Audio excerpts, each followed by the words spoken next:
In the span of 50 years, the most powerful civilizations on Earth simply stopped existing. Cities that had stood for 1,000 years were burned to the ground, in a single night in some cases. Empires that ruled from Greece to Mesopotamia collapsed like sandcastles, and in the ashes, ancient scribes kept writing the same desperate warning over and over again. An enemy was coming from the sea. No one knew their homeland, no one knew their language, no one even agreed on their name. The Egyptians called them the Sea Peoples. They arrived by the thousands in ships with families and cattle, an invasion that looked more like a migration. And when they were finished, the Bronze Age, the first great age of human civilization, was over. To this day, we still don't fully know who they were. Tonight, we go looking for the army that erased the ancient world, 1200 BCE. The Mediterranean is not the world of scattered tribes we imagine when we think of the ancient past. It is a network. Interconnected, wealthy, sophisticated. Egypt, ruled by the pharaohs of the 19th dynasty, commands the Nile and the trade routes beyond it. The Hittite Empire controls Anatolia, modern-day Turkey, a military superpower that once fought Egypt to a standstill at the Battle of Kadesh. The Mycenaean Greeks build palace cities glittering with gold. The city of Ugarit on the Syrian coast thrives as one of the busiest trade hubs on Earth, tin from Afghanistan, copper from Cyprus, grain from Egypt. Letters written on clay exchanged between kings who called each other brother. This is a world of diplomacy, luxury, and bronze, the metal that gives the age its name. The metal every army depends on for its weapons. It should have lasted for centuries more. Instead, within 2 generations, almost every one of these great powers will be gone. And in the final years, before the silence, one name keeps appearing in the letters of dying kings. The last king of Ugarit was named Hammurapi. His clay tablets survive to this day, a paper trail of a civilization in its final moments. In one letter, a neighboring king warns him, enemy ships have been sighted. In another, Hammurapi himself writes back to the king of Cyprus, pleading for help. His fleet, he says, is deployed elsewhere. His cities are undefended. The enemy is already burning everything in its path. Then the tablets stop. Archaeologists who later excavated Ugarit found something chilling, a kiln full of clay tablets left unbaked and unsent. A correspondence interrupted mid-sentence. The city was burned so completely and so suddenly that scribes never even finished writing their final warnings. Ugarit was never rebuilt. Not in ancient times, not ever, and Ugarit was not alone. Across the Hittite Empire, cities fall silent one by one. The Hittite capital, Hadusa, is abandoned and burned. A civilization that had stood for 500 years, that had once rivaled Egypt for control of the ancient Near East, disappears from history almost entirely. Only one great power is left standing, and it is about to face the invasion of its life. Around 1177 BCE, Pharaoh Ramesses III receives the news every Egyptian ruler has been dreading. A coalition is moving toward Egypt's borders, not an army in the traditional sense, an entire displaced world, warriors yes, but also ox carts, women, children. People carrying their entire lives behind them, as if searching for a new home, not just a new conquest. Ramesses III does something no other Bronze Age power managed to do. He prepares. He fortifies the mouths of the Nile. He arms his forces along both land and sea. And in a battle that Egyptian records would later immortalize on the walls of Medinet Habu, Ramesses meets the invaders head-on. The carvings show ships locked in brutal naval combat, Egyptian archers raining arrows down onto enemy vessels, capsizing them, dragging survivors from the water. On land, chariots crash into the invaded ranks. The inscriptions declare a total Egyptian victory. Ramesses boasts that he has crushed the invaders, that Egypt stands unbroken while all other lands have fallen.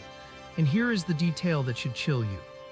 Egyptian sources give us names for these invaders: the Peliset, the Shurdan, the Shekelesh, the Tijakar, the Denian. Names that appear in nobody else's records. No ally identifies them, no rival gives us a homeland, no captured survivor leaves us a story of where they came from. Egypt won this battle. But Egypt would never be a superpower again. This is the part of the story most documentaries skip past because it's the most unsettling part. Ramesses III claimed total victory. And yet within decades, Egypt's empire crumbles anyway. It loses its territories in the Levant, its economy collapses. Workers at the royal tomb-building village of Deir el-Medina go on strike, the first recorded labor strike in human history, because the state can no longer even guarantee their grain rations. The pharaohs who follow Ramesses III are weaker, poorer, increasingly irrelevant. Egypt survives the Sea Peoples, but it does not survive what the Sea Peoples were a symptom of. Because here is the theory that has come to define modern scholarship on this collapse. The Sea Peoples were never the sole cause of the Bronze Age collapse. They were passengers on a much larger disaster. Historians and archaeologists now believe the Sea Peoples arrived into a world already dying.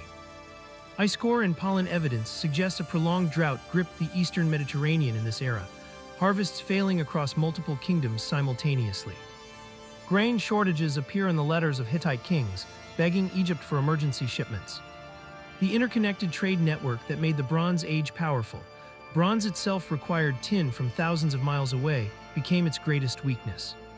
Cut one link in that chain and every kingdom dependent on it starts to starve. Earthquakes strike multiple cities in this same window. Internal rebellions weaken royal authority in Greece and Anatolia.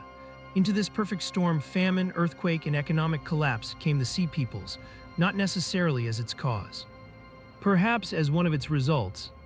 Some historians believe many of the Sea Peoples were themselves refugees, displaced Mycenaeans, Anatolians, and islanders, driven from their own collapsing homelands. Searching for anywhere left standing. An army born from catastrophe that went on to spread that same catastrophe wherever it landed. They weren't just destroying civilization. They may have been fleeing its collapse and finishing what the collapse had already started. Whoever the Sea Peoples truly were, we know fragments of what happened to some of them. The Peliset are widely believed by scholars to have settled on the coast of Canaan, the origin of the name that would echo through history for 3,000 years, the Philistines. The rest scatter into legend. Some theories tie other groups to the later peoples of Sardinia and Sicily. But the evidence is thin, contested, and much remains genuinely unknown, not the fault of missing effort but of missing sources. No Sea Peoples capital has ever been found. No Sea Peoples language has ever been deciphered. They conquered by leaving nothing behind. The Mediterranean that emerges from this collapse is unrecognizable. Writing itself disappears in Greece for centuries, the beginning of what historians call a dark age. Trade routes that connected the ancient world take generations to rebuild. Here is the gut punch at the center of this story. We remember the Sea Peoples as history's great destroyers, a mysterious army that erased civilizations with fire and sword. But the deeper truth may be more disturbing. The Bronze Age world was already dying, starved by drought, starved by its own fragile interdependence, shaken apart by forces no army could have caused alone. The Sea Peoples may simply have been the last, visible blow against a system that had already broken, which means the real lesson of their story isn't about invasion at all. It's about how even the mightiest, most connected civilizations on Earth can collapse not from one dramatic enemy, but from a chain of quiet failures no single kingdom saw coming until it was already too late. 3,000 years later, we still don't know their name. We don't know where they came from. And maybe that's the most unsettling truth of all. An entire people vanished so completely from history that all that remains of them is the wreckage they left behind. So tell me, do you think the Sea Peoples caused the Bronze Age collapse, or were they just the last people left standing in its ruins? Drop your theory below. I read every single one.